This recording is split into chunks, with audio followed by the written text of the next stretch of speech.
Hello students, मैं ममता बिश्नोई महिला पर्यवेक्षक भर्ती परीक्षा के जो सिलेबस के अंदर टॉपिक फर्स्ट है पोषण, उसके बारे में जो क्लास है वो लेकर आपके सामने हूँ।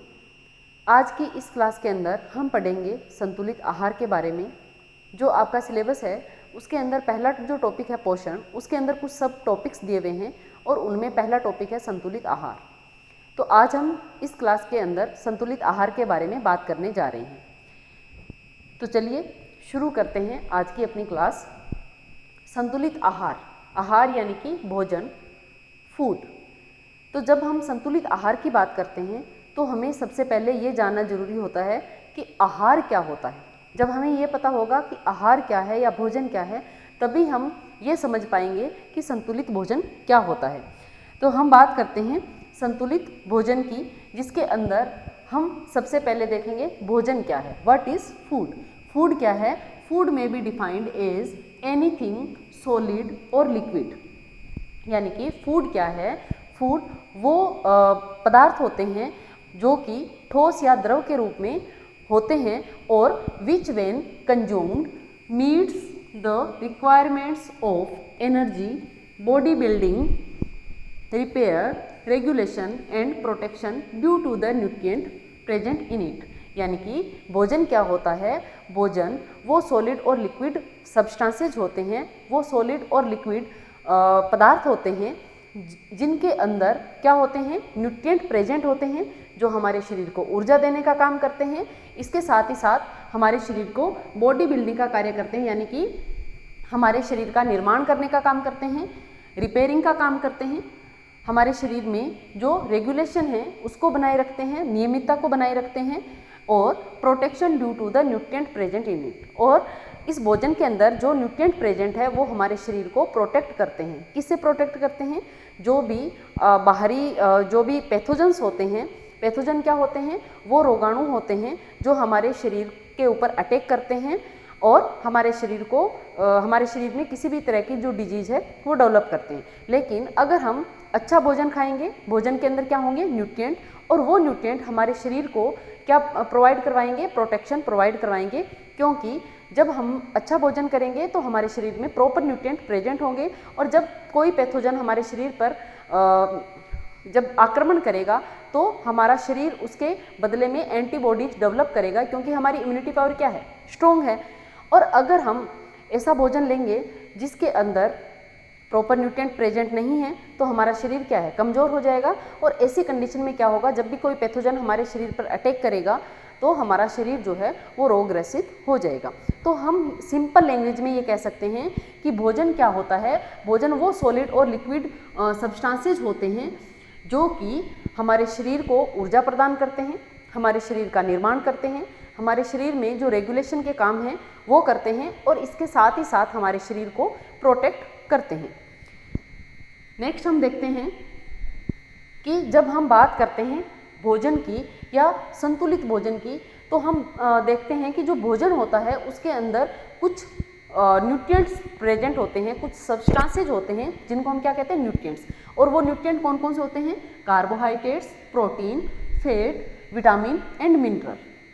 यानी कि हम जो भोजन लेते हैं, हम जो खाना खा रहे हैं, उस खाने के अंदर कुछ सब्सटेंसेज प्रेजेंट होते हैं जिनको हम कहते हैं पोषक तत्व।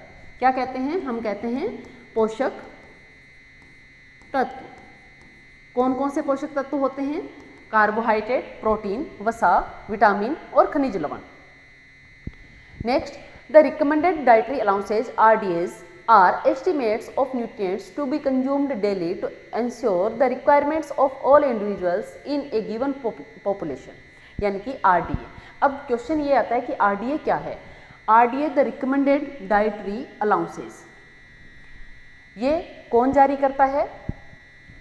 ICMR, Indian council of medical research के द्वारा जो RDA है वो रिकमेंड की जाती है। यानी कि इसके अंदर होता क्या है? आप हिंदी में देख सकते हैं अनुशंसित आहार भत्ता, हिंदी में हम इसको कहेंगे। ये क्या होता है? इसके अंदर उन पोषक तत्वों का अनुमान होता है जो प्रतिदिन किसी पर्टिकुलर पर्सन की जो न्यूट्रिशनल रिक्वायरमेंट है उसको फुलफिल करता है। यानी कि आरडीए क्या है, किसी एक इंडिविजुअल पर्सन की जो न्यूट्रिएंट की रिक्वायरमेंट है, जो पोषक तत्वों की रिक्वायरमेंट है, उनकी मात्रा इसमें निर्धारित रहती है कि एक जो आदमी है इतनी एज का है, इतना उसकी वेट है, इतनी उसकी हाइट है, उसको पूरे दिन में इतनी कैलोरी लेनी है, इतना प्रोटीन लेना है, इतना विटामिन ए लेना है, इतना विटामिन बी लेना है। तो इस तरह की जो सारी मात्राएं हैं वो इसके अंदर दी रहती है ताकि किसी पर्टिकुलर पर्सन की न्यूट्रिशनल रिक्वायरमेंट जो है वो फुलफिल हो सके। और इसको जो जारी कौन करता है, हमारा the Indian council of medical research ICMR जो है वो ये आरडीए टेबल प्रोवाइड करवाता है हम इंडियंस के लिए। नेक्स्ट हम देखते हैं न्यूट्रिशन। अब बात आती है, जब हम न्यूट्रिएंट की बात कर रहे हैं, जब हम फूड की बात कर रहे हैं, तो हमें न्यूट्रिशन की भी बात करनी पड़ेगी। यानी कि सबसे पहले हमें ये पता होना चाहिए कि फूड क्या है, ये हमने देख लिया। फूड के अंदर क्या प्रेजेंट होते हैं, न्यूट्रिएंट्स, और जिन न्यूट्रिएंट्स की स्टडी जहाँ पर की जाती है उसको हम क्या कहेंगे, उसको हम कहेंगे न्यूट्रिशन। न्यूट्रिशन क्या है, nutrition in simple words has been defined as food at work in the body. यानी कि जब हम फूड लेते हैं, जब हम फूड को कंज्यूम करते हैं, खाना खाते हैं, और खाना खाने के बाद में ये हमारी बॉडी में जाकर के किस तरह से काम करता है, जो भोजन है हमारे शरीर में जाकर के किस तरह से काम करता है, उसी को ही हम क्या कहेंगे, पोषण कहेंगे। इसके अलावा nutritional science includes the study of nutrients, यानी कि जो न्यूट्रिशन साइंस है उसके अंदर स्टडी की जाती है किसकी, न्यूट्रिएंट्स की, एंड अदर सब्सटेंसेस, जो कि किसमें प्रेजेंट है, फूड में, जो कि हमारे भोजन में न्यूट्रिएंट या फिर अदर सब्सटेंसेस जो प्रेजेंट होते हैं उनका किस तरह से हमारी बॉडी में एब्जॉर्प्शन होता है, यानी कि अवशोषण होता है, किस तरह से एसिमिलेशन उनका होता है, और किस तरह से उनका बायोसिंथेसिस होता है और कैटाबॉलिज्म होता है और हमारी बॉडी से एक्सक्रीट आउट हो जाता है। यानी कि जब हम भोजन लेते हैं, भोजन का क्या होगा, हमारे शरीर में पाचन होगा, अवशोषण होगा, उसके बाद में समायोजन होगा, उसके बाद में जो भी जैव रासायनिक क्रियाएं हैं वो होगी, और जो वेस्टेज होता है पाचन और अवशोषण के बाद में, वो वेस्टेज हमारी बॉडी से क्या कर दिया जाता है, हमारे शरीर के अंगों के द्वारा, जो हमारे शरीर के एक्सक्रीटरी ऑर्गन हैं, उत्सर्जी अंग हैं, उनके द्वारा हमारे शरीर से बाहर निकाल दिया जाता है। तो ये हो गया आपके न्यूट्रिशन। देन आता है what is a balance diet, क्योंकि जो बेसिक है फूड के बाद में न्यूट्रिएंट्स और न्यूट्रिएंट के बाद में न्यूट्रिशन, इनको जाने बिना हम बैलेंस डाइट के बारे में नहीं जान सकते। तो अब बैलेंस डाइट क्या होती है, ए बैलेंस डाइट, जैसा कि नाम से ही पता चल रहा है, संतुलित आहार, a diet which gives your body the nutrients needed by it to function efficiently, यानी कि हमारे शरीर को एफिशिएंटली काम करने के लिए किसकी ज़रूरत होती है, न्यूट्रिएंट्स की, और वो सारे न्यूट्रिएंट जिस डाइट के द्वारा हमें मिल जाते हैं उस डाइट को हम क्या कहेंगे, बैलेंस डाइट कहेंगे। क्योंकि हमारा जो शरीर है उसको क्या चाहिए, हमारे शरीर को ऊर्जा चाहिए, हमारे शरीर को प्रोटीन चाहिए, हमारे शरीर को सारे जो विटामिन्स है, चाहे वो vitamin A, B, C, D, E और के चाहिए। इसके अलावा जो भी मिनरल्स है, चाहे वो कैल्शियम हो, चाहे फॉस्फोरस हो, चाहे आयोडीन हो, आयरन हो, ये सारे जो मिनरल्स है वो भी हमारे शरीर को पर्टिकुलर अमाउंट में चाहिए होते हैं। और ये सारे न्यूट्रिएंट्स पर्टिकुलर अमाउंट में जिस डाइट के द्वारा हमें मिल जाते हैं उसी डाइट को हम क्या कहेंगे, बैलेंस डाइट कहेंगे। ए balance diet comprises of macronutrients like protein, carbohydrates and fats along with micronutrients which includes vitamins and minerals। यानी कि एक बैलेंस डाइट क्या होती है, एक बैलेंस डाइट वो होती है जिसके अंदर मैक्रोन्यूट्रिएंट एंड माइक्रोन्यूट्रिएंट प्रेजेंट रहते हैं। जब हम बात करेंगे मैक्रोन्यूट्रिएंट और माइक्रोन्यूट्रिएंट की, आगे जो भी चैप्टर्स होंगे उनमें हम इसके बारे में और ज़्यादा डिटेल में डिस्कस करेंगे, लेकिन यहाँ पर मैं आपको बता देती हूँ मैक्रोन्यूट्रिएंट का मतलब होता है कि इनकी जो मात्रा है वो हमें अधिक चाहिए, अधिक मात्रा में इनकी आवश्यकता होती है, इसलिए हम इनको क्या कहते हैं, मैक्रोन्यूट्रिएंट, यानी कि वृहत मात्रिक पोषक तत्व। वृहत का मतलब यानी कि अधिक। और इसके अंदर कौन कौन से न्यूट्रिएंट हमारे आते हैं, इसके अंदर मेनली आता है हमारे कार्बोहाइड्रेट आता है, प्रोटीन आता है और फैट आता है। फिर हम बात करते हैं माइक्रोन्यूट्रिएंट की, यानी कि इनको हम क्या कहेंगे, सूक्ष्म मात्रिक, इनको हम कहेंगे सूक्ष्म मात्रिक पोषक तत्व, यानी कि इनकी जो मात्रा है वो हमारे शरीर को कम अमाउंट में चाहिए होती है, इसलिए हम इनको माइक्रोन्यूट्रिएंट कहते हैं। और ये कौन कौन से न्यूट्रिएंट होते हैं? ये होते हैं विटामिन एंड मिनरल्स। विटामिन के अंदर सारे विटामिन आ जाएंगे, विटामिन ए, डी, ई, के, और हम बात करते हैं बी और सी। इसके अलावा जो मिनरल्स है जिसके अंदर आपके calcium, phosphorus, iodine, iron, zinc, selenium, sodium, potassium, ये सारे के सारे मिनरल्स इसके अंदर आ जाएंगे। तो एक बैलेंस डाइट क्या होती है? एक बैलेंस डाइट वो होती है जिसके अंदर मैक्रोन्यूट्रिएंट और माइक्रोन्यूट्रिएंट प्रेजेंट होते हैं। Each of them has a vital role in the maintaining the body functions, यानी कि इन सब न्यूट्रिएंट का हमारे बॉडी के, हमारे शरीर के फंक्शंस को एफिशिएंटली वर्क करने के लिए ये सारे जो न्यूट्रिएंट है इनका अपना एक महत्वपूर्ण योगदान होता है। These nutrients are derived through a combination of the 5 major food groups। अब यहाँ पर एक नया नाम हमारे सामने है फूड ग्रुप, यानी कि जब भी हम बैलेंस डाइट की बात करते हैं तो बैलेंस डाइट के अंदर हम 5 फूड ग्रुप को शामिल करते हैं। 5 भोज्य समूह जो है, 5 भोज्य समूह इनको शामिल करते हैं। और ये जो 5 भोज्य समूह है, जब हम इनको हमारी डाइट के अंदर शामिल करते हैं तो हमारे शरीर को जितने भी न्यूट्रिएंट की ज़रूरत होती है वो सारे के सारे न्यूट्रिएंट हमें कहाँ से मिल जाते हैं? इन 5 भोज्य समूह से मिल जाते हैं। और जब हम 5 भोज्य समूह को हमारी डाइट में शामिल करते हैं तो उस डाइट को हम क्या कहते हैं? बैलेंस डाइट कहते हैं। नेक्स्ट हम बात करते हैं, यहाँ पर हिंदी में एक बार देख लेते हैं इसको। संतुलित आहार वह आहार है जो आपके शरीर को वह पोषण प्रदान करता है जिसकी इसे प्रभावी ढंग से काम करने के लिए आवश्यकता होती है। यानी कि हमारे शरीर को प्रभावी ढंग से काम करने के लिए जिन पोषक तत्वों की आवश्यकता होती है वो संतुलित आहार द्वारा हमारे शरीर को प्रोवाइड करवाए जाते हैं। उसके बाद में हम बात करते हैं संतुलित आहार में मैक्रोन्यूट्रिएंट्स जैसे कि प्रोटीन, कार्बोहाइड्रेट और वसा के साथ माइक्रोन्यूट्रिएंट्स शामिल होते हैं जिनके अंदर विटामिन और खनिज शामिल हैं। यानी कि जो संतुलित आहार होता है उसके अंदर मैक्रो और माइक्रोन्यूट्रिएंट जो है वो शामिल होते हैं। प्रत्येक का शरीर के कार्यों को बनाए रखने में महत्वपूर्ण भूमिका होती है। यानी कि जो प्रत्येक न्यूट्रिएंट है, चाहे वो हमें कम मात्रा में ही क्यों ना चाहिए, लेकिन फिर भी उसकी हमारे शरीर के लिए बहुत महत्वपूर्ण भूमिका होती है। और ये पोषक तत्व 5 मुख्य खाद्य समूह से हमें मिलते हैं। अब हम नेक्स्ट बात करते हैं कि ये 5 खाद्य समूह होते कौन से हैं। यहाँ पर हम बात करते हैं फूड ग्रुप की। फूड ग्रुप क्या है, भोज्य समूह क्या है, इसके बारे में हम देख लेते हैं। Foods have been classified into different groups depending on their nutritive value. यानी कि जो भी फूड है उनको हमने क्लासीफाई कर दिया है डिफरेंट ग्रुप्स में। किसके आधार पर? उनकी न्यूट्रिटिव वैल्यू के आधार पर। उनमें जो पोषक तत्व है उनके आधार पर, उनकी जो पोषक तत्वों की जो मूल्य है उनके आधार पर हमने सारे फूड को किस में डिवाइड कर दिया है?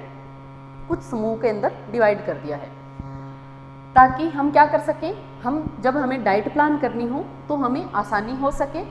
दे are grouped as basic 4, basic 5 and basic 7 food group. और ये जो फूड ग्रुप है, ये जो खाद्य समूह है, ये जो बेसिक 4 है, बेसिक 5 है और बेसिक 7 भी है। यहाँ पर देख लेते हैं, खाद्यों को उनके पोषक मूल्य के आधार पर आहार की योजना बनाने के लिए हम क्या करते हैं? विभिन्न समूह में वर्गीकृत कर देते हैं और इन्हें मूल 4, मूल 5 और मूल 7 खाद्य समूह में वर्गीकृत किया गया है। अब एक एक करके हम इनको देख लेते हैं। यहाँ पर हम पढ़ेंगे बेसिक 4, यानी कि पहले जो जितने भी फूड थे उनकी पोषक मूल्य के आधार पर उनको 4 ग्रुप के अंदर डिवाइड किया था। वो 4 ग्रुप कौन कौन से थे? पहला है cereals, millets and pulses. Cereals, millets and pulses यानी कि अनाज, मोटा अनाज और दालें। यहाँ से हमें कौन कौन से न्यूट्रिएंट्स मिलते हैं? कार्बोहाइड्रेट मिलता है, प्रोटीन और बी विटामिन। बी विटामिन में विटामिन B1, B2, B3 यानी कि थायमीन, राइबोफ्लेविन, नियासिन, ये सब जो विटामिन है वो इससे हमें मिलते हैं। फिर सेकेंड नंबर का जो ग्रुप है वो है वेजिटेबल्स एंड फ्रूट्स, यानी कि सब्जियां और फल। यहाँ से हमें मिलते हैं विटामिन, मिनरल एंड फाइबर। यानी कि जो विटामिन होते हैं, चाहे वो A, D, E, K, B और C, और इसके अलावा जो मिनरल्स होते हैं वो हमें, और फाइबर कहाँ से मिलते हैं? हमें वेजिटेबल्स और फ्रूट से मिलते हैं। नेक्स्ट जो सी ग्रुप है यानी कि थर्ड नंबर का जो ग्रुप है वो है milk products and animal foods. Animal foods के अंदर आपके जो एग और मीट भी इसके अंदर शामिल है। और ये सारे जो पदार्थ होते हैं इनसे हमें क्या मिलता है, प्रोटीन मिलता है, कैल्शियम, बी विटामिन और फॉस्फोरस इनसे हमें मिलता है। अब आप एक चीज़ देख रहे हो कि ये जो फूड हैं इनमें सिमिलर न्यूट्रिएंट्स पाए जाते हैं और इन्हीं सिमिलर न्यूट्रिएंट्स के आधार पर इनका क्लासिफिकेशन जो है वो किया गया है, इनका जो भोज्य समूह है वो अलग अलग बनाया गया है। नेक्स्ट 4 नंबर का जो हमारा ग्रुप है वो आता है oils, fats, nuts and oil seeds. इसके अंदर इससे हमें मिलता है फैट और प्रोटीन। जो हमारा ऑयल और फैट है इनसे हमें प्रोटीन नहीं मिलता है, इनसे हमें ओनली फैट मिलता है, लेकिन जो नट्स एंड ऑयल सीड्स है यहाँ से हमें जो प्रोटीन है वो मिलता है। ऑयल्स और फैट से हमें ओनली फैट मिलता है। नेक्स्ट हम बात करते हैं जो बेसिक 5 फूड ग्रुप है उसके बारे में, यानी कि जो खाद्य समूह हैं उनको हमने 5 भागों में विभाजित कर दिया है। वो कौन कौन से हैं? पहला है सीरियल्स, ग्रेन्स एंड प्रोडक्ट्स, यानी कि यहाँ पर आपको एक डिफरेंस देखने को मिल रहा है कि वहाँ पर पल्सेज को सीरियल्स के साथ ही रखा गया था, लेकिन यहाँ पर पल्सेज का एक अलग ग्रुप बना दिया है। वहाँ पर हम 4 ग्रुप देख रहे थे, यहाँ पर हम 5 ग्रुप देख पा रहे हैं। यहाँ पर जो सीरियल्स, ग्रेन्स एंड प्रोडक्ट्स है इनसे हमें मिलता है carbohydrate, protein, invisible fat. Fat जो है वो 2 तरह की होती है, विजिबल फैट और इनविजिबल फैट। विजिबल फैट वो होती है जो हम तेल या घी से प्राप्त करते हैं क्योंकि वो हमें दिखाई देती है। विजिबल का मतलब क्या होता है? जो हमें दिखाई दे रही है। इनविजिबल फैट का मतलब क्या होता है? जो हमें दिखाई नहीं दे रही है, यानी कि वो इनके अंदर प्रेजेंट तो है सीरियल्स के अंदर, लेकिन हम उसको देख नहीं पा रहे हैं। तो इसके अंदर invisible fat, thiamine, riboflavin, folic acid and fibre, ये सारे न्यूट्रिएंट्स किस में पाए जाते हैं? सीरियल्स में, ग्रेन्स एंड प्रोडक्ट्स में। नेक्स्ट पल्सेज जो है उसको 4 फूड ग्रुप के अंदर सीरियल्स के अंदर ही रखा गया था, लेकिन यहाँ पर इसको अलग करके पल्सेज एंड लेग्यूम्स एक अलग खाद्य समूह इसका बना दिया गया है। इनसे हमें क्या क्या न्यूट्रिएंट्स मिलेंगे? Carbohydrates, protein, invisible fat, thiamine, riboflavin, folic acid, iron, calcium and fibre. यानी कि ऑलमोस्ट जो न्यूट्रिएंट है वो सीरियल्स के समान ही हैं, लेकिन यहाँ पर हमें आयरन और कैल्शियम जो है वो अलग से देखने को मिल रहे हैं। नेक्स्ट बात आती है थर्ड फूड ग्रुप की, और वो है हमारा मिल्क एंड मीट प्रोडक्ट। वहाँ पर only milk and milk product plus animal product था, यहाँ पर मिल्क एंड मीट प्रोडक्ट्स है, यानी कि इसके अंदर आपका मिल्क और मिल्क से बने हुए जितने भी प्रोडक्ट्स, इसके अलावा एग और मीट को शामिल किया गया है। यहाँ से हमें मिलेगा protein, calcium, fat, riboflavin and phosphorus. ये सारे न्यूट्रिएंट हमें कहाँ से मिलेंगे? मिल्क एंड मीट प्रोडक्ट से। नेक्स्ट जो 4th समूह है वो है हमारा फ्रूट्स एंड वेजिटेबल्स। जो एजिटीज है वहाँ पर भी, यहाँ पर भी, जो बेसिक 4 थे उनमें भी फ्रूट्स एंड वेजिटेबल्स था और यहाँ पर भी है। यहाँ से हमें मिलेंगे carotenoids, vitamin C, riboflavin, folic acid, calcium, यहाँ पर फोलिक एसिड आएगा, कैल्शियम एंड फाइबर। यानी कि जो हमारे फ्रूट्स और वेजिटेबल्स होते हैं मेनली वो हमें विटामिन और मिनरल्स जो है वो प्रोवाइड करवाते हैं और इसके साथ ही साथ हमें फाइबर प्रोवाइड करवाते हैं, रेशा जिसको हम कहते हैं। क्या कहते हैं हम इसको? रेशे। नेक्स्ट बात आती है 5th फूड ग्रुप की, और वो है हमारा फैट्स एंड शुगर्स। वहाँ पर ओनली फैट था, फैट, ऑयल एंड नट्स। यहाँ पर इसको क्या बोला गया है? Fats and sugars. यहाँ पर आपको मिलेगा एसेंशियल फैटी एसिड्स, आवश्यक वसीय अम्ल, यानी कि जो हमारे शरीर के लिए, हमारे शरीर की वृद्धि के लिए जरूरी है, आवश्यक है, वो एसेंशियल फैटी एसिड्स हमें कहाँ से मिलेंगे? फैट से, यानी कि हम जो घी, तेल यूज करते हैं उनसे मिलेंगे। इसके अलावा हम बात करते हैं शुगर्स की। शुगर के अंदर इसमें जेगरी भी इंक्लूड है और शुगर भी इंक्लूड है, यानी कि गुड़ भी इसी के अंदर इंक्लूड है और जो चीनी है वो भी इसके अंदर इंक्लूड है। तो हम जब गुड़ की बात करते हैं तो गुड़ के अंदर क्या होता है? आयरन होता है और vitamin A, D, E and के। ये सारे जो न्यूट्रिएंट है वो हमें कहाँ से मिलेंगे? फैट्स एंड शुगर वाला जो भोज्य समूह है यहाँ से हमें मिलेंगे। तो ये था बेसिक 5 फूड ग्रुप, और ये सबसे ज़्यादा चलन में, यानी कि जो हमारे फूड ग्रुप्स है वो 3 तरह के बताए गए हैं, बेसिक 4, बेसिक 5 और बेसिक 7। लेकिन जो चलता है, जिसको ज़्यादा मान्यता मिली हुई है, वो हमारा बेसिक 5 है। हम इसी के आधार पर हमसे एग्जाम में क्वेश्चन पूछे जाते हैं और इसी को ही हम जो है वैलिड मानते हैं। नेक्स्ट है आपके बेसिक 7। बेसिक 7 या बेसिक 4 से आपको कोई क्वेश्चन एग्जैक्टली कोई पूछता नहीं है। बेसिक 5 जो है क्वेश्चन आपके वहीं से आता है। बेसिक 7 के अंदर जो फूड ग्रुप है उसमें पहला है ग्रीन एंड येलो वेजिटेबल्स। जो ग्रीन कलर की और येलो कलर की वेजिटेबल्स है उनको एक समूह में डाला गया है। यहाँ से हमें मिलेगा carotenoids, ascorbic acid and iron. आपको बस जो फूड ग्रुप है और उससे कौन से न्यूट्रिएंट मिलते हैं इनको आपको ध्यान में रखना है। नेक्स्ट जो सेकंड ग्रुप है उसके अंदर oranges, grapes, tomatoes and raw cabbage. यहाँ से हमें कौन सा न्यूट्रिएंट मिलेगा? Ascorbic acid. एस्कॉर्बिक एसिड कौन सा न्यूट्रिएंट होता है? विटामिन सी, जो कि हमें खट्टे जो फल होते हैं उनसे हमें मिलता है। नेक्स्ट है potatoes, other vegetables and fruits, यानी कि जो इन दोनों के अंदर शामिल नहीं है उनको हमने यहाँ पर जो भी अदर फ्रूट्स बच गए हैं उनको हमने इसमें शामिल कर लिया है। यहाँ से हमें मिलेंगे vitamins, minerals and fibre. Then आता है आपका चौथा ग्रुप जिसमें मिल्क एंड मिल्क प्रोडक्ट्स। यहाँ से हमें कैल्शियम, फॉस्फोरस, प्रोटीन और विटामिन मिलेंगे। नेक्स्ट है यहाँ पर मीट, पोल्ट्री, फिश और एग को अलग ग्रुप में डाल दिया है और यहाँ से हमें क्या मिल रहा है? Protein, phosphorus, iron, B vitamin, यानी कि vitamin B1, B2, B3, B5। Next है ब्रेड, फ्लावर एंड सीरियल्स, यानी कि जो सीरियल्स है उनका एक अलग ग्रुप है जिसके अंदर आपको मिलेंगे न्यूट्रिएंट्स थायमीन, नियासिन, राइबोफ्लेविन और कार्बोहाइड्रेट्स और फाइबर। क्योंकि जब हम सीरियल्स और अपने पल्सेज की बात करते हैं तो हमें जो कार्बोहाइड्रेट है और जो फाइबर है वो हमें मिलता है। नेक्स्ट और लास्ट ग्रुप है बटर और फोर्टिफाइड मार्जरीन। यहाँ से हमें मिलेगा विटामिन ए और फैट, क्योंकि ये वाला जो ग्रुप है जो हम वहाँ पर फैट के रूप में पढ़ रहे थे, इसको यहाँ पर बटर वाले जो ग्रुप है उसमें शामिल किया गया है। बटर या फैट एक ही चीज़ है। तो ये थे आपके बेसिक 7। यहाँ से आपके कोई क्वेश्चन एग्जाम में नहीं आता है। क्वेश्चन आपके एग्जाम में बेसिक 5 से आता है। या तो इस तरह से पूछ लिया जाता है कि जो मुख्य भोज्य समूह हैं वो कितने होते हैं? 4, 5, 7, 11 भोज्य समूह भी होते हैं। लेकिन इस तरह का क्वेश्चन एक बार आरपीएससी ने पूछा था, फिर उस क्वेश्चन को डिलीट कर दिया था क्योंकि बेसिक 4 भी बताए गए हैं, बेसिक 5 भी बताए गए हैं और बेसिक 7 भी बताए गए हैं, तो इसलिए इस क्वेश्चन को डिलीट करना पड़ा था। बाकी यहाँ से कोई ऐसा कोई बहुत लंबा चौड़ा क्वेश्चन नहीं पूछा जाता है। नेक्स्ट है dietary guidelines of ICMR to ensure a balance diet.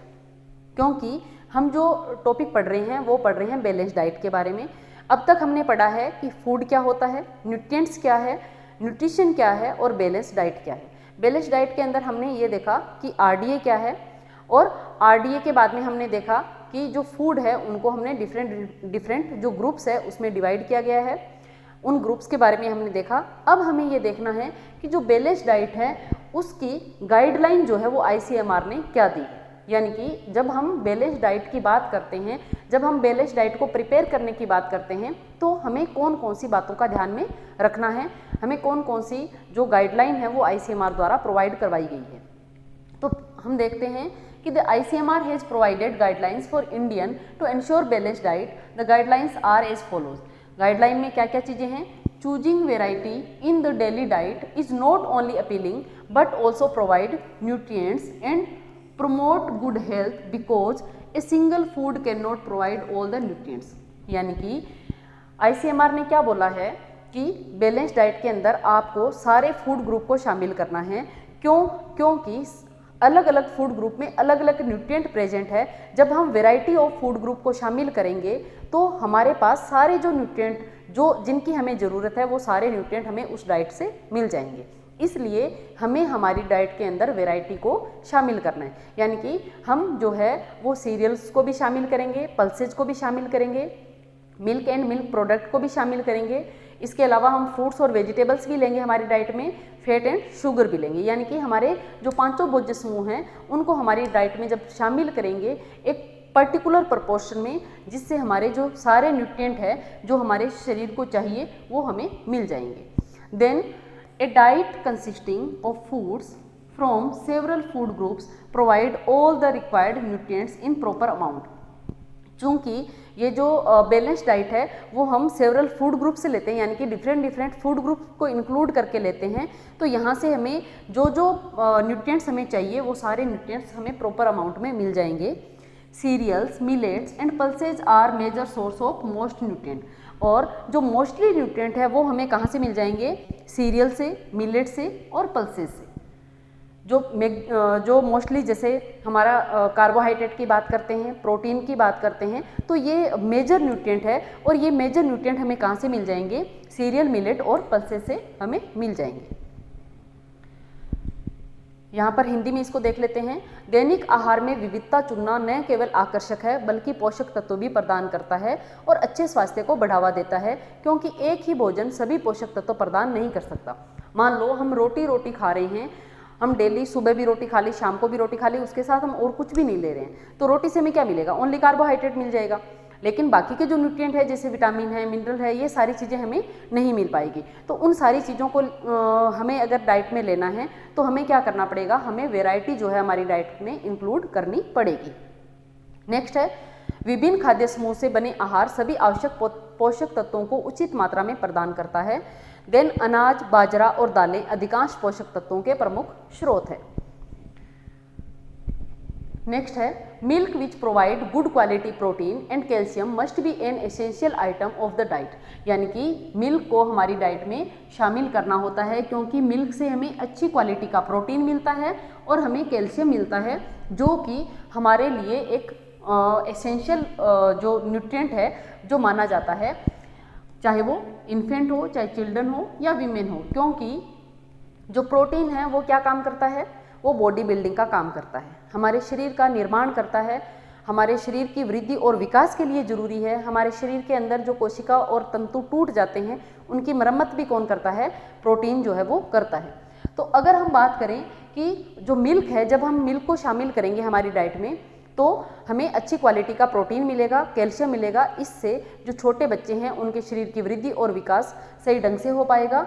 जो बच्चे हैं, जो ग्रोइंग एज के बच्चे हैं, उनकी भी जो ग्रोथ है वो प्रॉपर हो पाएगी। देन है, oils and nuts are calorie rich food. यानी कि जो तेल होता है या जो नट्स होते हैं, यानी कि जो हमारे ड्राई फ्रूट्स होते हैं, उनके अंदर कैलोरी ज़्यादा होती है, ऊर्जा ज़्यादा होती है, and are useful for increasing the energy density and quality of food. और ये हमारी एनर्जी डेंसिटी को इंक्रीज करते हैं और हमारे फूड की क्वालिटी को, हमारे फूड की गुणवत्ता को बढ़ाने का काम करते हैं। आपने देखा होगा कि जब हम जो घी का इस्तेमाल ज़्यादा करते हैं तो हमारा जो स्टमक है वो काफ़ी लंबे टाइम तक भरा रहता है। यानी कि जैसे मान लो एक चपाती है, उसको आप घी के अंदर चूर के खाइए और एक चपाती को सीधा सब्जी के साथ खाइए, तो आपको जो घी के साथ चूर के खाएंगे ना, उससे आपको जल्दी यूँ लगेगा कि हमारा पेट भर गया है, क्योंकि ये क्या देता है? ये एनर्जी डेंसिटी देता है, इसलिए हमें हमारा जो पेट है वो हमें भरा हुआ लगता है। नेक्स्ट है, inclusion of eggs, flesh foods and fish enhances the quality of diet. और जो नॉन वेजिटेरियन लोग होते हैं वो अपनी डाइट के अंदर जब एग्स, फ्लेश फूड या फिश को इंक्लूड करते हैं तो वो उनकी डाइट की क्वालिटी को बढ़ाता है। However vegetarians can derive almost all the nutrients from diet consisting of cereals, pulses, vegetables, fruits and milk based diet. और जो वेजिटेरियन लोग होते हैं वो अपने जो न्यूट्रिएंट्स जो उनको चाहिए होते हैं वो कहाँ से लेते हैं?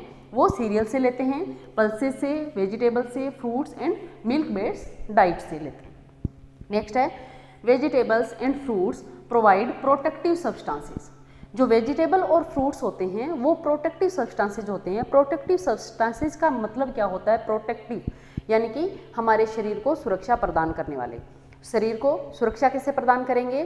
क्योंकि जो हमारा शरीर का जो इम्यूनिटी पावर है उसको बढ़ाने का काम करते हैं हमारे विटामिन और मिनरल। और जब हमारे शरीर की इम्यूनिटी पावर स्ट्रॉन्ग होगी तो हमारा शरीर जो बाहरी जो पैथोजन हैं, जो बाहरी रोगाणु हैं, उनसे हमारा शरीर जो है वो प्रोटेक्ट रहेगा।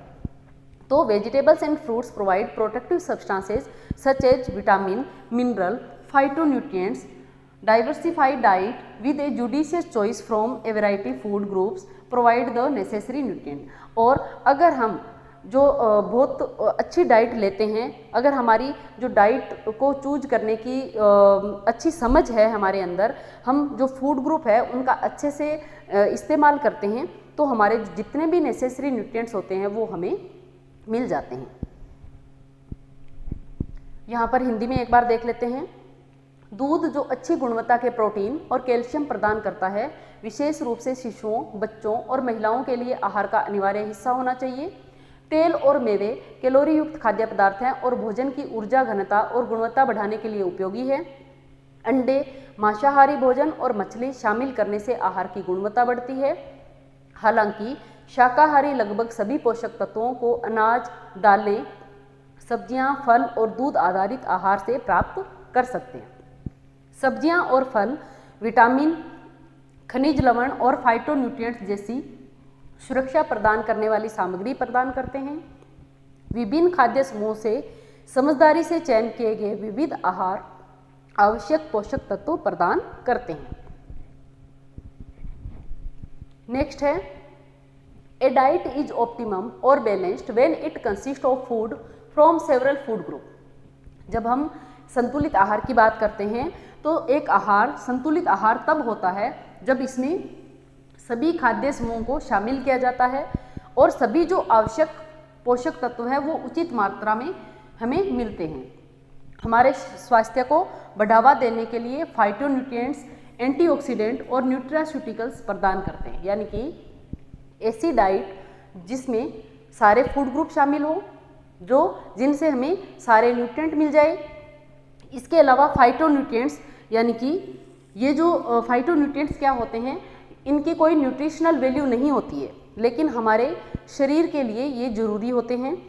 जो क्रोनिक डिजीज़ है, क्रोनिक डिजीज़ का मतलब होता है जो लंबे टाइम तक चलने वाली डिजीज़ है, जैसे डायबिटीज़ है, कैंसर है, हार्ट डिजीज़ है, इनसे प्रोटेक्ट करने का काम करते हैं फाइटोन्यूट्रिएंट्स।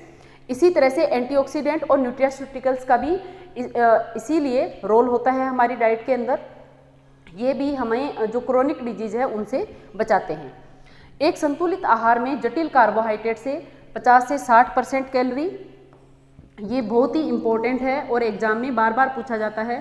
प्रोटीन से 10 से 15% और दृश्य और अदृश्य वसा से 20 से 30% कैलोरी प्रदान करनी चाहिए। यानी कि हम संतुलित आहार को संतुलित आहार तब कहेंगे जब जो आहार हम ले रहे हैं वो पूरे दिन की हमारी जो कैलोरी की रिक्वायरमेंट है उसका 50 से 60% कैलोरी हम कहाँ से लेंगे? कार्बोहाइड्रेट से। ये क्वेश्चन एग्जाम में कई बार पूछा जा चुका है, इसलिए आपको इसको ध्यान से देखना है। यहाँ पर जो ऑप्शन है वो इस तरह से दिए जाते हैं: 40 से 50%, 50 से 55%, 55 से 60%, 50 से 60%, इस तरह से आपको ऑप्शन मिलेंगे और उस टाइम आप कंफ्यूज हो जाओगे। हमें अच्छे से ध्यान में रखना है कि संतुलित आहार में जो जटिल कार्बोहाइड्रेट है उससे हमें कितनी कैलोरी लेनी है? 50 से 60%। प्रोटीन से हम कैलोरी कितनी लेंगे? 10 से 15% कैलोरी हम प्रोटीन से लेंगे और वसा से जो बाकी बच गई यानी कि 20 से 30% कैलोरी हम कहाँ से लेंगे? वसा से लेंगे। और इसी डाइट को हम क्या कहेंगे? संतुलित आहार कहेंगे। और यहाँ से क्वेश्चन जो है आपके एग्जाम में पूछा जाता है। अब नेक्स्ट और लास्ट जो है वो हम देख लेते हैं, portion of food groups to be included by adults with sedentary activity for a balance diet. अगर हम बात करें बैलेंस डाइट की तो एक सेडेंट्री एडल्ट जो पर्सन होता है, सेडेंट्री एडल्ट जो मेन या वुमेन है, उनको कितनी कितनी मात्रा में क्या क्या चीज़ें लेनी चाहिए। अब बात आती है सेडेंट्री एक्टिविटी की। जो हमारी RDA जो टेबल आती है, जो ICMR द्वारा हमें प्रोवाइड करवाई जाती है, उसके अंदर जो एडल्ट लोग हैं, चाहे वो मेल हो या फीमेल हो, उनकी फिजिकल एक्टिविटी के आधार पर उनकी ऊर्जा, प्रोटीन, वसा आदि का निर्धारण किया जाता है। अगर हम बात करें कि शारीरिक क्रियाशीलता के आधार पर कैसे, तो जो शारीरिक क्रियाशीलता है उसको 3 भागों में बांटा गया है। हेवी यानी कि अधिक कार्यभार, जो अधिक भारी काम करते हैं उनको हेवी एक्टिविटी में रखा जाता है। फिर मॉडरेट, जिसको मध्यम कार्यभार कह सकते हैं हम, और देन आता है सेडेंट्री। यानी कि कम कार्यभार, यानी कि ऐसे व्यक्ति जिनको शारीरिक जो कार्यभार है वो बहुत कम करना पड़ता है, उनको हम क्या कहेंगे, सेडेंट्री वर्कर कहेंगे। और जो सेडेंट्री एक्टिविटी के जो मेन और वीमेन हैं उनको कितनी मात्रा में कौन सी चीज़ें लेनी है, यहाँ पर आपको फूड ग्रुप्स दिए हुए हैं अलग अलग, और यहाँ पर पोर्शन साइज दिया हुआ है ग्राम के अंदर। यहाँ पर मेन का पोर्शन साइज, मेन को कितनी क्वांटिटी लेनी है, यहाँ पर वीमेन का पोर्शन साइज दिया हुआ है, ये मैं आपको बता देती हूँ। सीरियल एंड मिलेट, जो एक मेन है उसको कितना लेना है, 12 पोर्शन साइज का मतलब क्या है, यानी कि एक जो पोर्शन साइज है वो कितने ग्राम का होगा, 30 ग्राम का। तो हम 30 × 12 कर देंगे, उतने ग्राम सीरियल और मिलेट किसको लेना है, एक मेन को। और इसी तरह से 30 को 9 से गुना करेंगे तो वीमेन को, यानी कि वीमेन को सीरियल एंड मिलेट की कम आवश्यकता होती है पुरुष से। फिर पल्सेस, जो वेजिटेरियन लोग हैं उनको जो पल्सेज है वो कितनी लेनी है, 2 पोर्शन, इधर भी 2 पोर्शन, यानी कि 30 ग्राम। पोर्शन साइज क्या है हमारा, 30 ग्राम। जो सीरियल है उनका भी पोर्शन साइज 30 ग्राम है, और जो पल्सेज है उनका भी पोर्शन साइज 30 ग्राम है। 30 ग्राम जो सीरियल है वो एक पोर्शन साइज के अंदर आता है, और जो मेन है वो कितने पल्सेज लेंगे, पल्सेज लेंगे वो 30 × 2 करेंगे, यानी कि 60 ग्राम पल्सेज जो है वो कौन लेगा, मेन और वीमेन। कौन से, जो वेजिटेरियन डाइट के अंदर आते हैं, क्योंकि जो वेजिटेरियन लोग हैं वो एग मीट वगैरह नहीं लेंगे, तो उनको अपने प्रोटीन की पूर्ति कहाँ से करनी होगी, पल्सेज से करनी होगी, और या फिर वो कहाँ से करेंगे, मिल्क एंड मिल्क प्रोडक्ट से करेंगे। देन आता है पल्सेज नॉन वेजिटेरियन। जो नॉन वेजिटेरियन लोग होते हैं उनको पल्सेज कितनी कितनी चाहिए होती है, नंबर ऑफ पोर्शन 1, यानी कि उनको ओनली 30 ग्राम पल्सेज जो है वो चाहिए होती है, यानी कि इतनी उनको दिन में लेनी चाहिए। देन आता है milk and milk product. Milk and milk product का पोर्शन साइज होता है 100 ग्राम, यानी कि 100 ml बोल सकते हैं इसको, यानी कि 100 ml जो मिल्क है वो एक पोर्शन साइज है। अब लेना कितना है, मेन को 3 और वीमेन को 3, यानी कि 300 ml। इससे 3 से गुना करेंगे तो कितना आ जाएगा, 300 दोनों को लेना होता है। देन आता है आपके वेजिटेबल्स। वेजिटेबल का पोर्शन साइज भी क्या है, 100 ग्राम, और लेना कितना है, मेन और वीमेन को 3, यानी कि 300 ग्राम वेजिटेबल एक दिन में एक आदमी को और एक औरत को लेनी है। कौन से, जो सेडेंट्री एक्टिविटी वाले हैं। जो मॉडरेट वाले और हेवी वाले हैं उनकी फिजिकल एक्टिविटी के अकॉर्डिंग उनकी जो रिक्वायरमेंट है वो बढ़ जाती है। देन फ्रूट्स की जो पोर्शन साइज है वो भी 100 ग्राम है, और यहाँ पर हम 1 जो पोर्शन साइज है, नंबर ऑफ पोर्शन लेंगे, यानी कि हमें एक दिन में 100 ग्राम फ्रूट खाने चाहिए, मेन और वीमेन को जो सेडेंट्री एक्टिविटी करते हैं। देन आता है फैट्स एंड ऑयल्स। ये इनका पोर्शन साइज होता है 5 ग्राम, यानी कि 5 ग्राम का एक पोर्शन साइज होता है, और हमें लेनी कितनी है, मेन को 5 × 5 करेंगे कितना हो जाएगा, 25 ग्राम फैट एक दिन में सेडेंट्री वर्कर ले सकता है। और अगर हम बात करें वीमेन की तो 20 ग्राम जो फैट है वो एक सेडेंट्री वर्कर जो वीमेन है वो ले सकती है। देन बात आती है शुगर्स की। शुगर का जो पोर्शन साइज है वो कितना है, 5 ग्राम है, और लेना कितना है, वो सेम, जितना हम फैट और ऑयल लेंगे उतना ही हमें क्या लेना है, शुगर भी लेना है, यानी कि 25 ग्राम जो शुगर है वो एक मेल ले सकता है, और 20 ग्राम शुगर एक वीमेन ले सकती है जो सेडेंट्री एक्टिविटी करते हैं। तो ये थी आपकी संतुलित आहार के बारे में। संतुलित आहार क्या होता है, उसके अंदर जो भी इम्पोर्टेंट चीज़ें थी उन सबको यहाँ पर डिस्कस किया गया है। तो स्टूडेंट, इस चैनल के माध्यम से आपकी तैयारी बहुत अच्छी होगी ऐसी मैं उम्मीद करती हूँ। जुड़ना ना भूलें प्रोफेसर ममता बिश्नोई चैनल के साथ। Thank you.